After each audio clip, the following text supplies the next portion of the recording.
alguna duda? El cero ya sí va subiendo la intensidad. ¿A ver? ¿Oye? Listo, vamos a tocar el doble. No hay ninguna observación, todo bien. Ahora, la verdad, con lo poquito que hemos revisado, ¿les parece difícil el examen? ¿Sí? ¿Todavía siguen pensando que está difícil? Sí. Hay que estudiar más entonces. Porque cada vez va subiendo el nivel. Los que han jalado los primeros ya nos vemos. Muy bien, entonces, en el sistema obviamente ustedes no tienen teoría, pero yo siempre pongo una par de laminitas para recordar las cosas que normalmente puedo presentar. Y hay que recordar pues que el sistema endocrino parte de todo, sobre todo del eje tipo. Doctora, no tome fotos, esté atenta, eso se lo va a mandar a su compañera y ella le distribuye. Ah, ya, usted lo distribuye a todo el mundo. Entonces, me perdí. El sistema endocrino nace principalmente del eje hipotálamo hipofisario, de las capas germinal, principalmente, ¿cuál?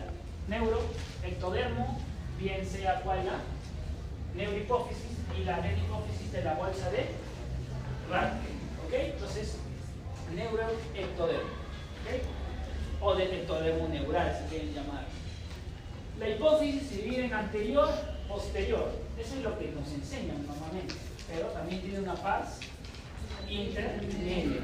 No se olviden de esa pars intermedia porque a veces hago preguntas justamente de ese detalle. Entonces, de la adenohipófisis tenemos grupos celulares, que tenemos células acidófilas y células basófilas. La adenohipófisis, generalmente el 30-40% son de los somatotropos y lactotropos, y los basófilas tirotropos, corticotropos y gonadotropos. ¿Okay? Hablamos de microadenomas cuando el tamaño del crecimiento de este grupo de células es menos de 10 milímetros, y macroadenomas cuando superan los 10 milímetros, que lo vamos a reforzar en neuro principalmente. Solo hay que enfocarnos en el eje hipotálamo hipoficial. Entonces, la adenohipófisis secreta estos componentes estimulados por la parte del hipotálamo, y la neurohipófisis, ¿qué se encarga la neurohipófisis? Solo es almacenar, ¿no? Y almacena en los cuerpos de Henle. Los cuerpos de Henle son los gránulos de almacenamiento de hormonas a nivel de neurohipófisis. Ok, entonces, ya expliqué en alguna clase cuál es la mnemotecnia, que principalmente los gránulos de Henle que almacenan oxitocina y hormona antidiurética. La mnemotecnia es SAPO, ¿no? Núcleo supraóptico, antidiurético y paraventricular oxitocina. ¿Ok? Listo. Muy bien, hay que recordar las células y todo eso. ¿Y la pars intermedia de qué se encarga?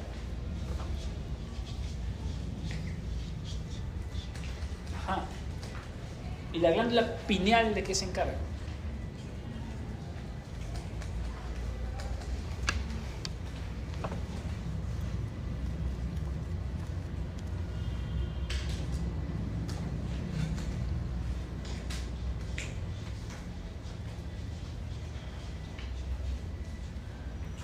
¿De qué se encarga la pars intermedia otra vez? No puede ser que 60 alumnos no sepan.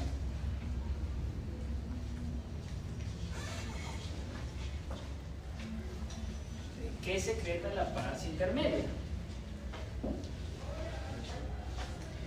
Y si saben eso, van a entender por qué los pacientes con insuficiencia suprarrenal se hiperpigmentan. ¿Voy a intentar un sueño? ¿Nada sale de posguardia o algo? Puede descansar, doctora, no hay problema. Yo no me molesto, puede dormir si desea.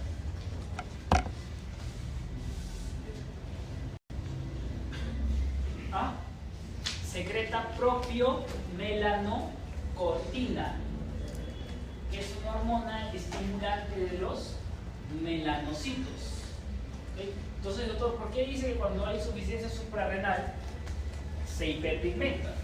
Porque las hormonas suprarrenales, o sea, los mineralocorticoides, las catecolaminas, tienen cierto componente parecido a las hormonas tiroideas. Entonces, cuando hay insuficiencia suprarrenal, las hormonas tiroideas se incrementan. Y las hormonas tiroideas, al tener un componente similar a la propia melanocortina, también se incrementa la propia melanocortina y el paciente se hiperpigmenta por insuficiencia suprarrenal. Por eso los Addison, la característica principal es que son hiperpigmentados, ¿no? Por eso. ¿Ya? Bueno, no vamos a entrar más a fondo porque eso ustedes ya son unos tromes en eje hipotálamo hipoficial. Eso de todas maneras viene en el examen. Tienen que saber qué hormona estimula qué glándula, cuál es el feedback negativo, cuál tiene feedback positivo. Y en alguno de los... ¿Voy a tratar el sueño? ¿Ahora sale de posguardia o algo? Voy a descansar, doctora, no hay problema. Yo no me molesto, puedo dormir.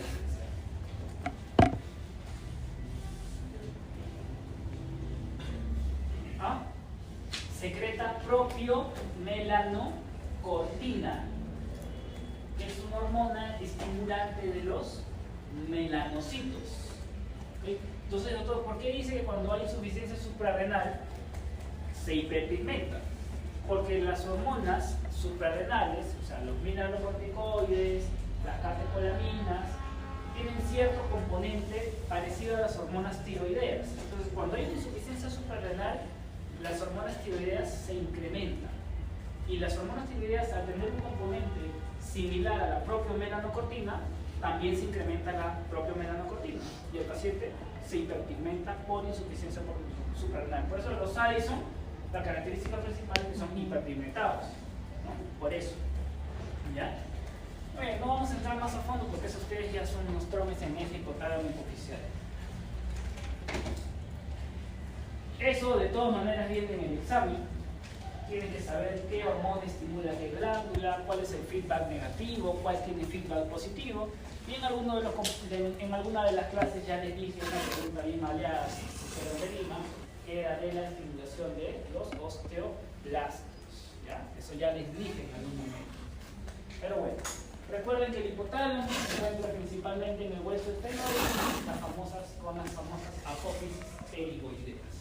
Unas preguntitas pongo de ubicación, eso sí, pongo esta, así me pongo donde está el corazón, también pongo donde queda el focus.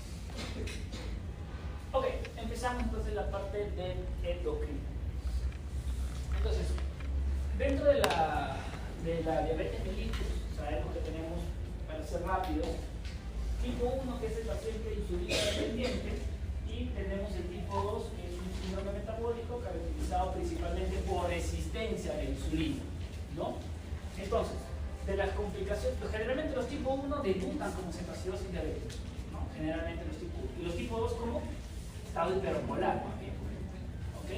Entonces, en este caso, con una complicación aguda, es la cetoacidosis y el estado hipermolar. Y de las complicaciones tardías, la retinopatía, la nefropatía, neuropatía diabética y todo eso. De los siguientes hallazgos, no es de presentación necesaria en la cetoacidosis diabética.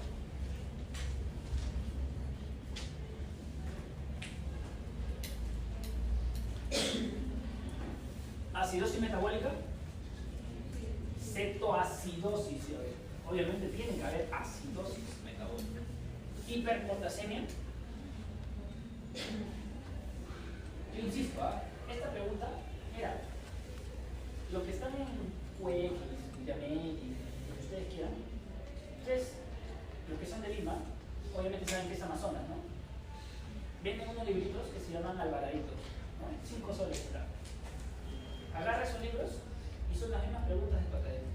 Exactamente lo mismo. Lo único que han hecho es transcribir libros y bueno, crear preguntas, ¿no? Es exactamente esos libros transcritos a PPT, nada más. Alvaraditos, son como 5 tomos. Chiquitos nomás. ¿Quieren? 5 soles cada uno. Entonces, los bancos, ¿a dónde quiero ir? Que los bancos están en todos lados, los puedes comprar. ¿Okay? Entonces, a mí no me interesa que lo banquees, sino que lo sepas por qué. ¿Por qué pasa eso? Entonces, el doctor dice hiperpotasemia, sí, es pregunta de banco, es recontra. ¿Y por qué, doctor? ¿Por qué hiperpotasemia?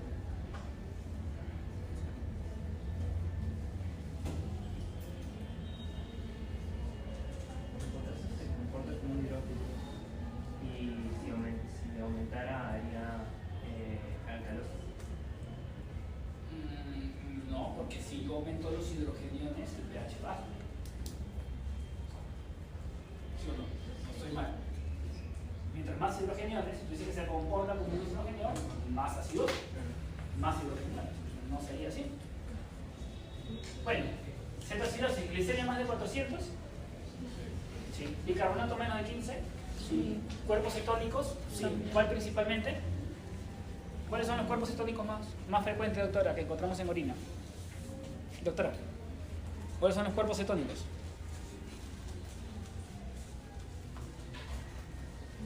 Doctora. Claro, los cuerpos cetónicos son cetonas, pero tienen nombre, pues. Acetoacetato y beta-hidroxibutirato. Obviamente el beta-hidroxibutirato es el más frecuente, bueno, más específico. Entonces, a mí no me interesa que sepan qué es hiperpotasemia, porque esto le va a servir para el internado. En el internado, ustedes van a ver un montón de diabéticos. Entonces, cuando tu docente o tu médico residente te diga ¿por qué no hiperpotasemia? Tienes que saber lo siguiente. En los estados agudos de la diabetes, tenemos que la glucosa es más de 250 en cetoacidosis o estado hiperosmolar. Ya tienes que saber cuál es la fórmula de osmolaridad. Ya no nos vamos a poner. Y ya lo vimos, creo, en una de las clases anteriores, en nefro, creo que lo hablamos. Entonces, eso ya lo sabemos. pH disminuido en la cetoacidosis diabética puede estar incrementado en el estado hiperosmolar. Obviamente bicarbonato disminuido, osmolaridad variable y los cuerpos cetónicos, acetoacetato y beta-hidroxibutirato, principalmente beta-hidroxibutirato. Obviamente la respiración de Kussmaul, que es la amplexación o el olor a manzana que tienen estos pacientes, es característico. Lo que quiero que recuerden y tomen foto y apunten es esto. Esto. Dos cosas que le va a servir toda la vida, doctor. Por cada 100 miligramos de glucosa por encima del valor normal, el sodio disminuye en 1.6. O sea, si tienes 800 de glucosa y tu sodio está en 120, ¿realmente es una hiponatremia? No. ¿Por qué? Porque tienes que corregir que por cada 100 de glucosa tu sodio, tu número, tu valor que te ha salido está disminuido en 1.6. O sea, tienes que sumarle 3, 4 por 1.6 por cada 100, ¿no? Si son 300, 3 por 1.6 y sumarle a ese valor de sodio que te sale. Tienes que corregir. Lo mismo pasa con el potasio, pero con el pH. Por cada 0.1 de pH que disminuye, 7.2, el potasio incrementa en 0.6. O sea, si tú sacaste el pH en 7 y tu potasio te salió en 6, tú al toque vas a agarrar y no, hay que ponerle furosemida, solución polarizante, hay que darle nebulizaciones, calle-exhalante para bajar potasio. No, tienes que corregir tu potasio. Y si tú lo corriges, tu potasio vas a ver que está normal, no tienes que corregir nada. Esto les va a servir para el internado. Obviamente no lo voy a tomar por corregir ahorita, pero esto les va a servir más adelante. Entonces, es por eso que la hiperpotasemia no siempre es frecuente. Si bien es cierto, puedes tener una hiperpotasemia relativa, al corregirla, tu paciente tiene valores de potasio normales. ¿Okay? No siempre va a haber hiperpotasemia.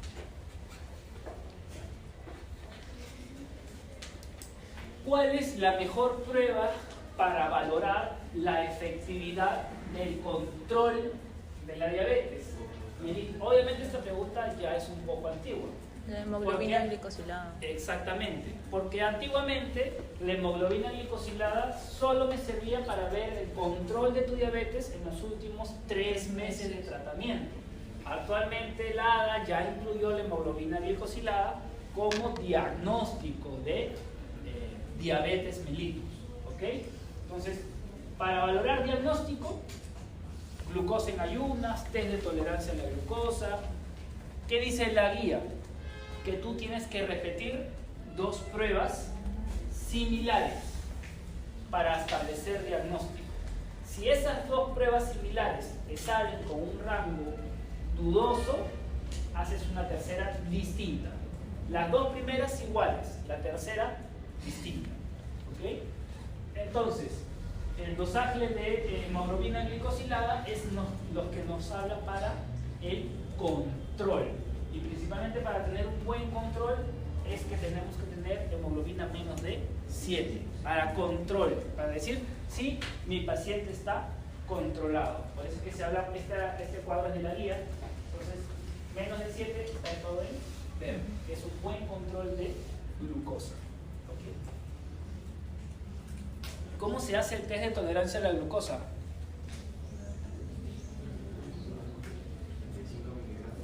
75 miligramos de glucosa en un vaso. 75 miligramos de glucosa anhidra, ¿no? ¿Cuánto tiempo? ¿Perdón? ¿Cuánto tiempo? ¿A cuánto tiempo mides? A las 2 horas, ¿no? 75 miligramos de glucosa anhidro y mides a las 2 horas. ¿Cuáles son los valores que deberían salir? Menos de 140, normal.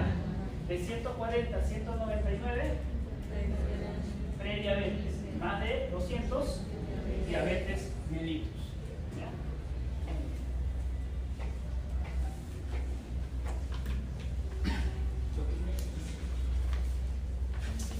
Ya está. Mujer diabética de 42 años. ¿Cómo se llaman las alteraciones patológicas de la diabetes en el riñón? Pregunta de ENA. ¿Cómo se llama la alteración estructural patológica que causa la diabetes en el riñón? Tiene un nombre.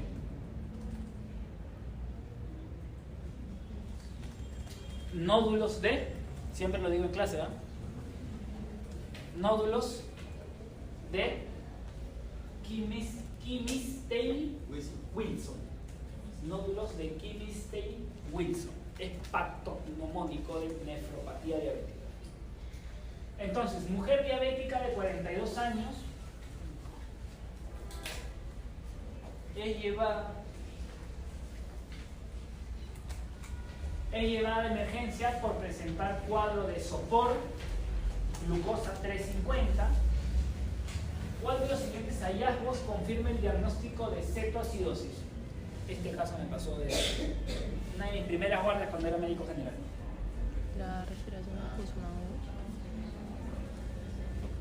Cetoacidosis diabética. ¿Cuál es la principal manifestación clínica, doctores? Nunca se olviden. Dolor abdominal. ¿Ok? Paciente diabética. Nunca me voy a olvidar que era una paciente de Chile que usaba muchos corticoides y venía por un dolor abdominal. Yo recién había acabado, tercera guardia nomás creo, una clínica conocida. Y dolor abdominal intenso. Urente. ¿Ya? Cetoacidosis diabética, obviamente respiración de Kussmaul y cetonuria. ¿No? Polidipsia, polifagia, poliuria no es para cuadros agudos, no es para diabetes. Entonces, cuando hablamos de respiración de Kussmaul, también es una... Y tienen que saber respiraciones de Cheyne-Stokes, Kussmaul y otros. ¿Okay? Entonces, hay una mnemotecnia para Kussmaul que es un patrón respiratorio que no solamente se ve en la cetoacidosis, sino también se ve en otro tipo de patología.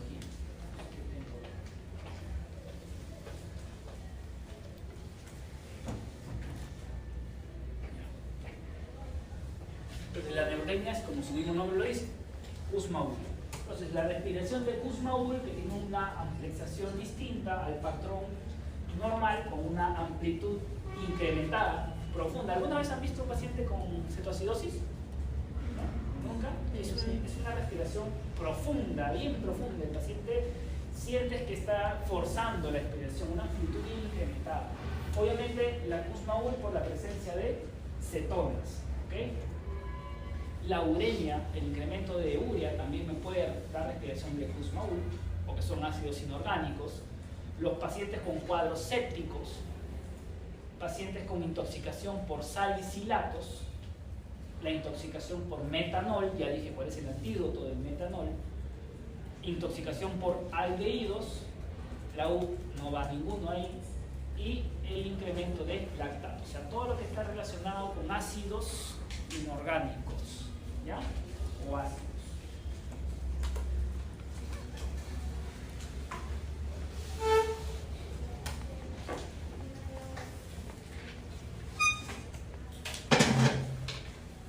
paciente que presenta glicemia de 130. Para diagnóstico de diabetes es más de 126. Pero te piden que sean 2 pruebas confirmatorias. Entonces tú dices, ah, ya bacán, tiene una de 130. Y le pides una de control, pero tiene que ser el mismo día.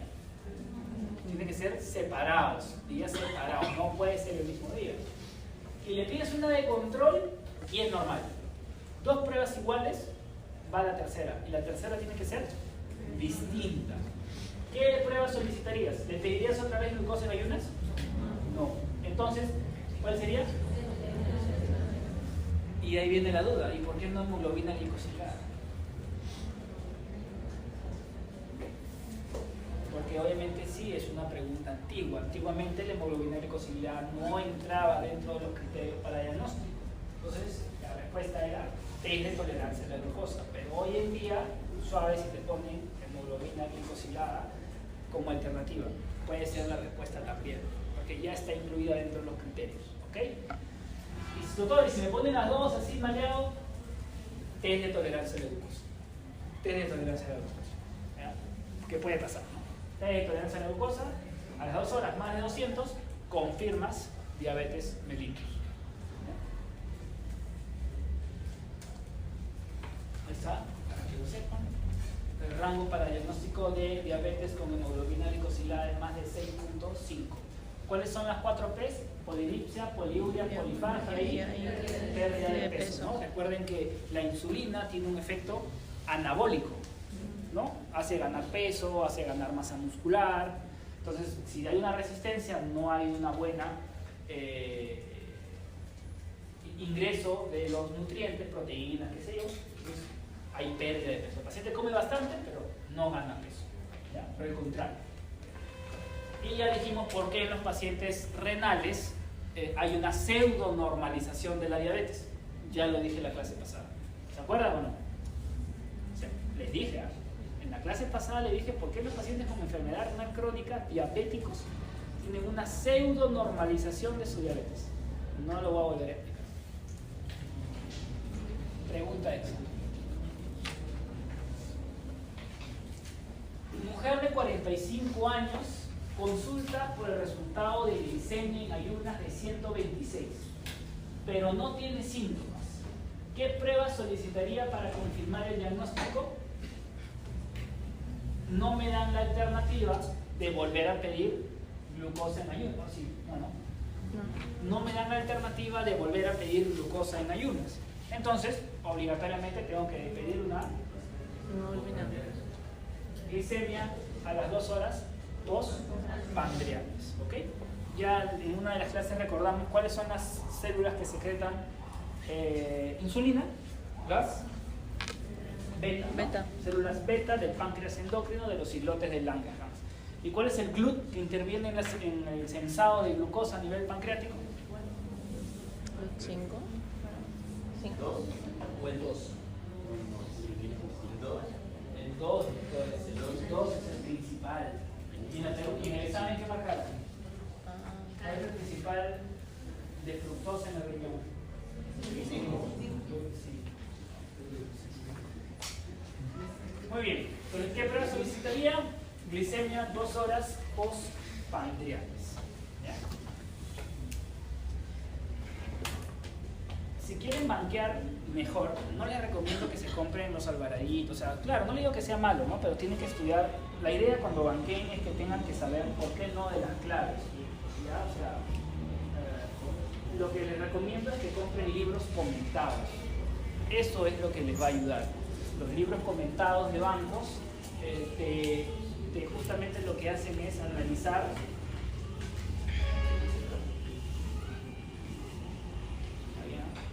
Entonces lo que hacen es analizar clave por clave, ¿ya? Así que si van a comprarse un libro para banqueo, tiene que ser comentado, ¿ya? Muy bien. Entonces la insulina, recuerden que la insulina se forma a partir del cromosoma 11 y principalmente de la preproinsulina por el retículo endoplasmático rugoso tiene 110 aminoácidos. Para convertirse en proinsulina se almacena en unas vesículas especiales en los aparatos de Golgi ¿Y cuál es la característica de estas vesículas? Que tienen complejos de zinc con calcio. ¿Ok? Entonces, por eso es que a veces a algunos pacientes se le da suplementos de zinc con calcio para mejorar esa reserva. La insulina obviamente tiene dos cadenas, alfa y beta. Y las cadenas alfa y beta se unen por puentes disulfuro. Eso ya lo he dicho anteriormente. Y acá tenemos una cadena alfa, una cadena beta en la proinsulina y tenemos el famoso péptido C. Entonces, es necesario que para que se forme una cadena de insulina, por cada dos cadenas hay un péptido C. Es obligatorio, si no, no puede formarse la insulina. Entonces, el péptido C no sirve para diagnóstico de diabetes mellitus, pero al ser equimolar, o sea, las proporciones tanto de insulina como péptido C deben de ser iguales, ¿no? Porque es obligatorio para su formación tener péptido C. Entonces, el péptido C no me evalúa diagnóstico hasta la actualidad, pero sí me evalúa reservas de insulina. O sea, yo doso péptido C para evaluar mis reservas de insulina. ¿Por qué? Porque yo lo necesito para formar. Entonces, yo doso péptido C y veo más o menos qué cantidad de insulina indirectamente puedo tener. ¿Ok? ¿Para ver qué? No, mi paciente ya tiene mucho tiempo con biguanidas y sulfonilurias, entonces mejor ya estoy pensando en darle reservas de insulina. ¿Correcto? Más o menos ese es el esquema de en qué momento ya yo estoy pensando de alguna manera comenzar a darle insulina a mi paciente. Mujer de 38 años consulta por incremento de peso. Su glicemia en ayunas es de 112. Está en pre, ¿no? Y postpandrial a las 2 horas es de 150. Entonces, postpandrial a 2 horas, 150 es prediabetes también, ¿no? 140, 199. IMC de 33. El IMC de 33 nos indica obesidad grado 1, doctores, de 25 a 29.9 sobrepeso, de 30 a 34.9 es obesidad grado 1, más de 35 obesidad grado 2, más de 40 obesidad grado 3. ¿Ya? Y debiendo obesidad extrema. El tratamiento recomendado en un paciente con prediabetes y obesidad grado 1, ¿cuál sería? Dieta y disminuir de peso. Tanto para la prediabetes como para la prehipertensión no se da tratamiento farmacológico, se da estilos de cambio en los estilos de vida, bajar de peso, ejercicio aeróbico, dieta y todo eso.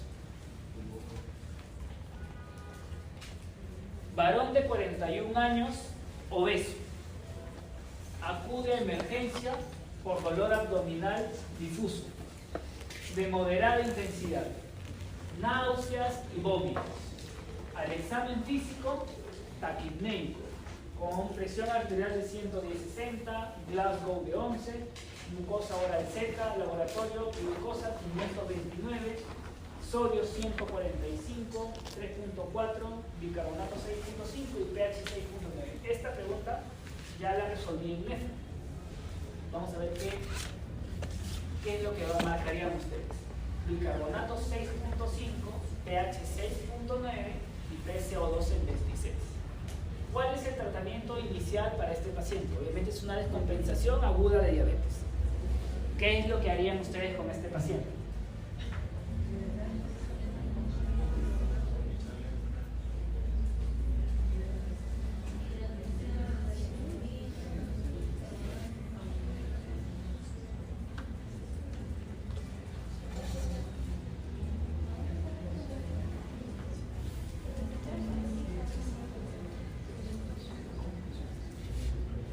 ¿Cuál marcaría?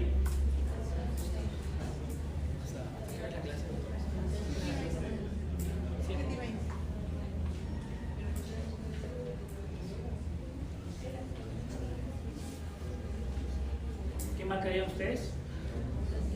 La D. La C. Hidratación enérgica con suero salino isotónico, insulina y bicarbonato. Ya, ¿y por qué no la A?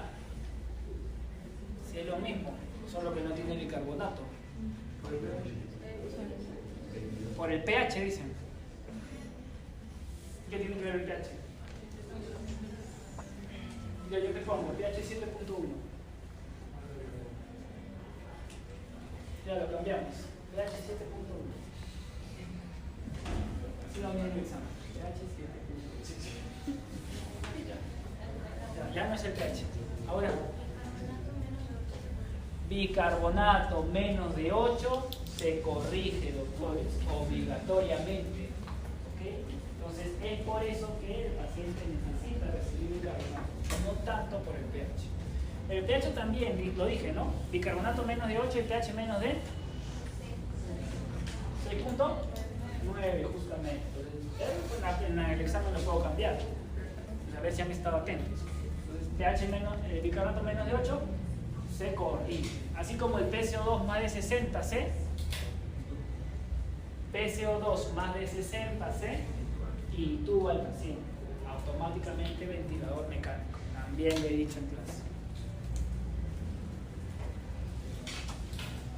Ahí está el tratamiento del CTO para estados cetocidosis de coma hipermolar. Principalmente hidratación enérgica en estos pacientes. Muy bien, entonces, endocrino es sencillo. ¿Cuál es el efecto de las hormonas? Ya, hormonas tiroideas. Vamos a revisar un poquito un par de minutos de hormonas tiroideas. Porque el problema es que ustedes no tienen teoría, pero bueno, supuestamente el ciclo pasado han llevado conmigo, ¿no? El T3, el 11. No puse ninguna lámina. Sí, sí puse, pero sí me modifiqué. Ya. En hormonas tiroideas es importante.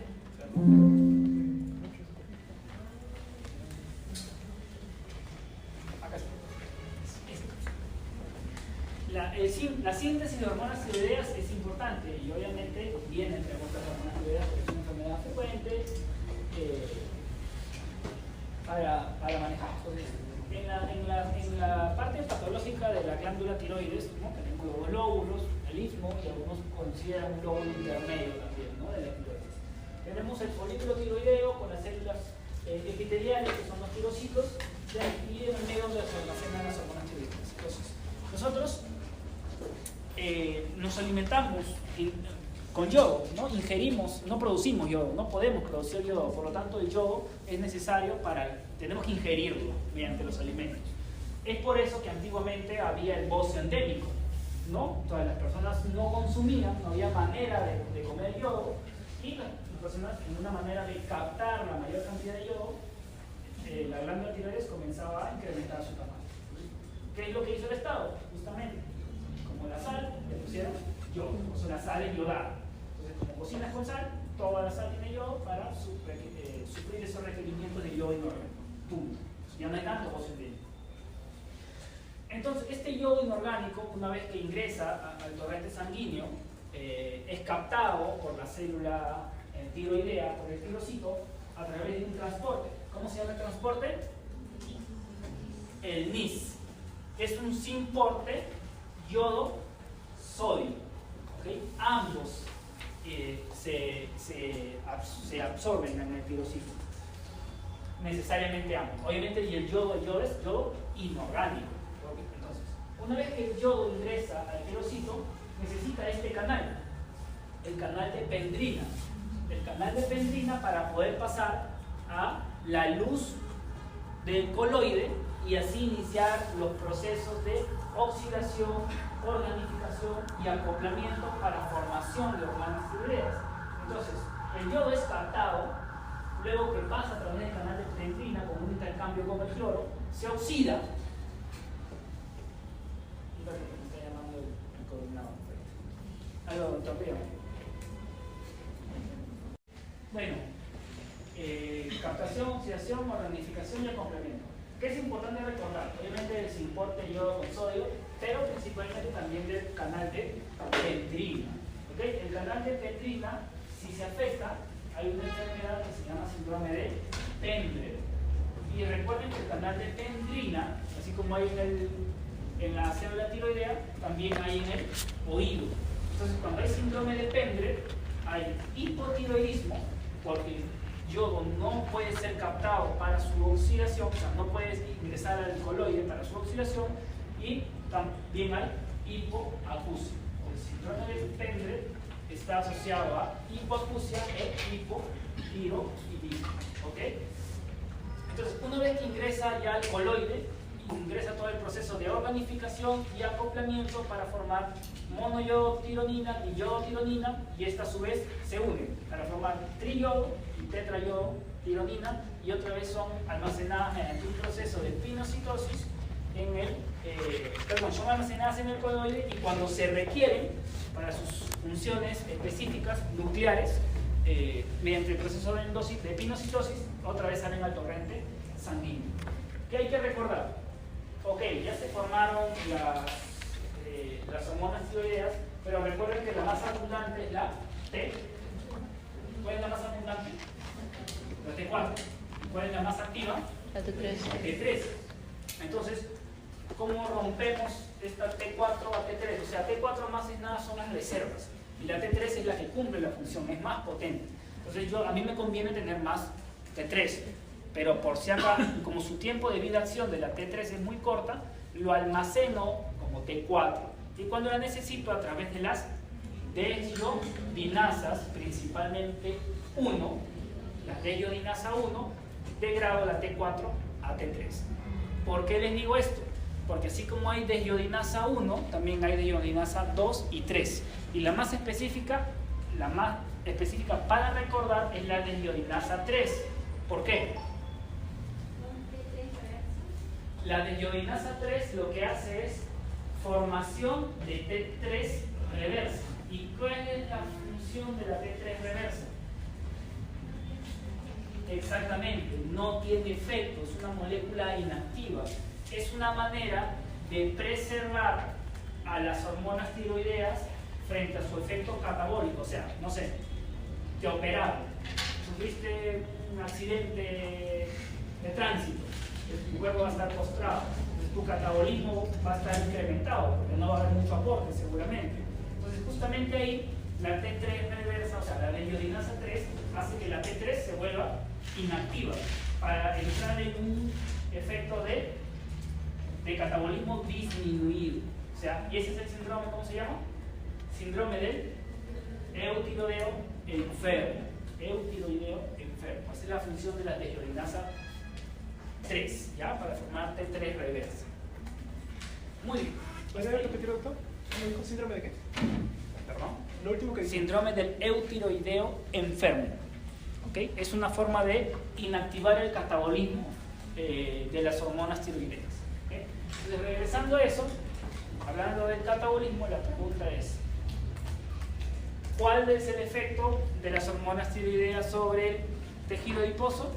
Estimula la lipólisis. Estimula la lipólisis. Por eso los hipertiroideos Son taquitos. son delgados. Entonces ahí está todo el efecto catabólico, inotrópico y cronotropo también sobre el sistema cardiovascular. Entonces el paciente hipertiroideo, ¿qué tiene? Taquicardia. ¿Qué tiene? Puede tener hipertensión, el metabolismo incrementado. Y ahí está los efectos beta de las hormonas tiroideas. Incrementan los receptores beta 1, incrementan el consumo de oxígeno, incrementan la frecuencia cardíaca, incrementan la contractilidad, incrementan el volumen sistólico. ¿Y con qué se mejora? Con Con el yodo, ¿no es? ¿Con el yodo? ¿Con el yodo? Ay, no, perdón.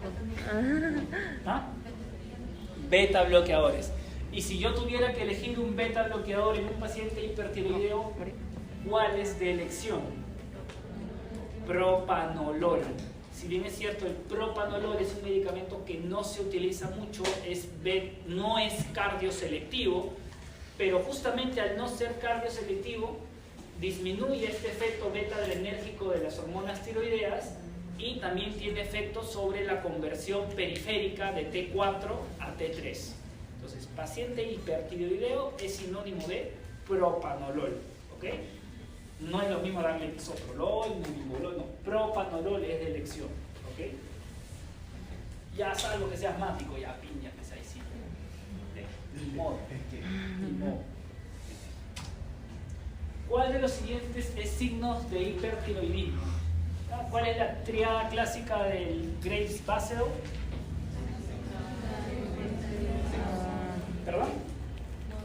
Triada clásica de Graves, exoftalmos, bocio, nixedema.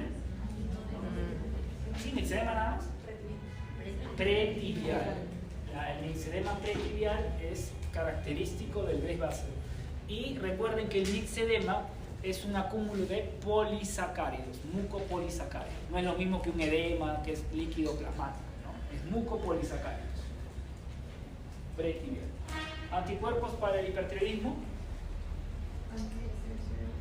TSX, ¿no? Y para hipotiroidismo, TPO. Bueno, hipertiroidismo sería la respuesta a pérdida de peso con aumento del apetito, justamente en el catabolismo que tienen estos pacientes incrementados. A pesar de que comen mucho, no ganan peso o al contrario lo disminuyen. ¿Ya? Yo tuve hace poco, bueno, ya le he contado anteriormente, ya habrá sido hace un año este caso, un paciente joven, más o menos 36 años, que todo el mundo le ha dicho que tenía cáncer, tenía VIH, no era tan joven, ya tenía como 45 más o menos, y venía a cardiología porque el paciente tenía una frecuencia de 130 y no le bajaba con nada. Pero tú lo examinabas y sí, o sea, yo he bajado más de 15 kilos, el paciente estaba todo desnutrido, o sea, tenía un catabolismo incrementado del tiempo. Y por ahí pues dije, no, de hecho, que aquella algo raro, era sinusal, no había nada patológico, le pido hormonas tiroideas, nunca había visto unas hormonas tiroideas tan incrementadas. El paciente tranquilamente, si le sacaba la clasificación de, ¿cómo se llama? Clasificación para tormenta tiroidea. Burch y Wartowski, si supera los 45 o 75 puntos, ¿recuerdan? Ya se clasifica como tormenta tiroidea. Entonces, tranquilamente ese paciente podría estar como una tormenta tiroidea. Bueno, esto ya lo vimos. ¿Cuál de los siguientes hallazgos es lo más característico en la enfermedad de Graves-Bassel?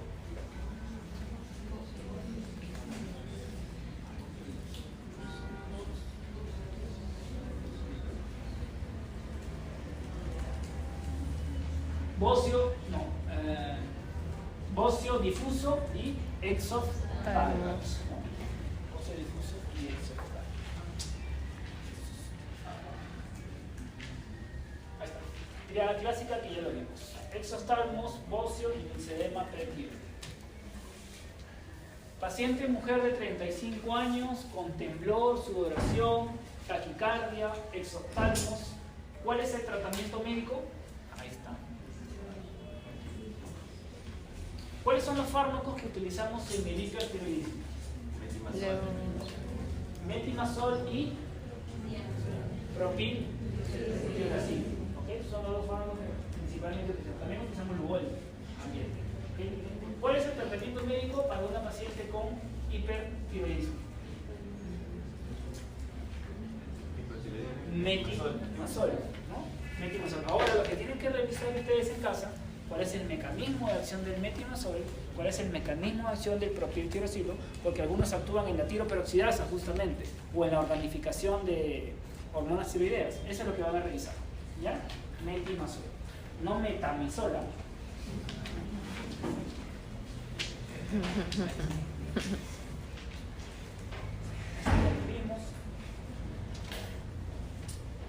Mujer de 20 años acude por presentar edema de miembros inferiores, joven, edema de miembros inferiores, intolerancia al frío, dificultad para el aprendizaje y sequedad de piel. Hipotiroidismo. Todo lo contrario del hipertiroidismo. Incluso los hipertiroideos se caracterizan por tener el cabello muy fino, muy delgado, pero se les cae con mucha facilidad justamente también. ¿Okay? Y el hipotiroidismo es todo lo contrario. Son bradicíquicos, son bradilálicos, o sea, un hipotiroideo, cuando tú hablas con ellos, hablan lento, ¿no? Procesan un poco más lento la información, ¿no? Y te responden más pausados también. Entonces, tienen dificultad al aprendizaje, sequedad de piel y intolerancia al frío. Todo lo contrario. Entonces, obviamente, hipotiroidismo. El hipotiroidismo autoinmune generalmente es la hipotiroidismo de Hashimoto con Hashimoto, anticuerpos sí. antitiroperoxidasa. Lo que tienen que recordar es esto, a ver si acá está. No, no está. Ok, tienen que recordar dos cosas puntuales que vienen al examen.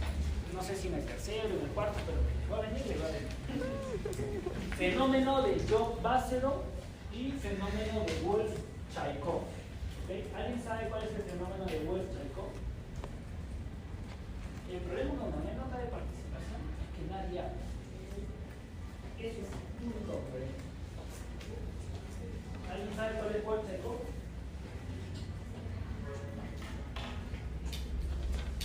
¿Sabe o no sabe? Doctora.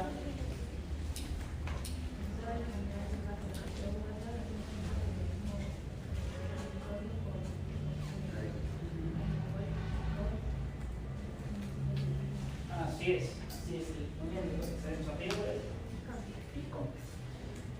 Yo me acuerdo, para que no se olviden nunca, doctora, ¿ya? No sé si tengo una lámina con eso.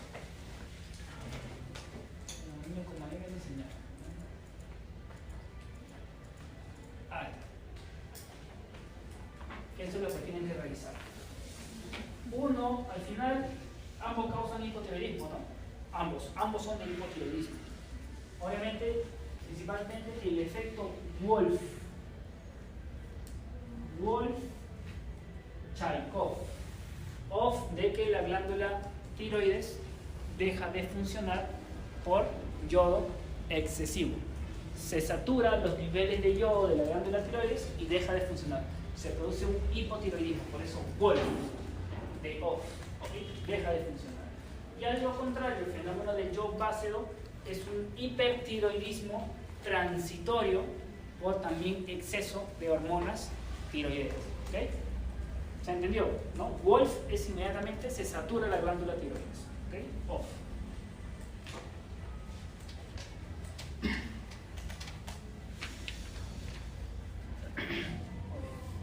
Paciente, mujer de 40 años que presenta, y aquí nos quedamos ya para tener unos minutos de comprar algo. De 40 años, aumento moderado del tamaño de la glándula tiroides. Dato clave, no doloroso. ¿Ok? Recuerden, cuando se trata de ganglios y todas esas cosas, todo lo que duele es benigno. Todo lo que duele, molesta, se mueve en ganglios, ese tipo de cosas, es benigno. Todo lo que es duro, pétreo, no molesta, es maligno. ¿Ok? No doloroso, intolerancia al frío, aumento de peso y tendencia a la depresión. Se sospecha de una enfermedad tiroidea autoinmune. ¿Cuál es el diagnóstico más probable?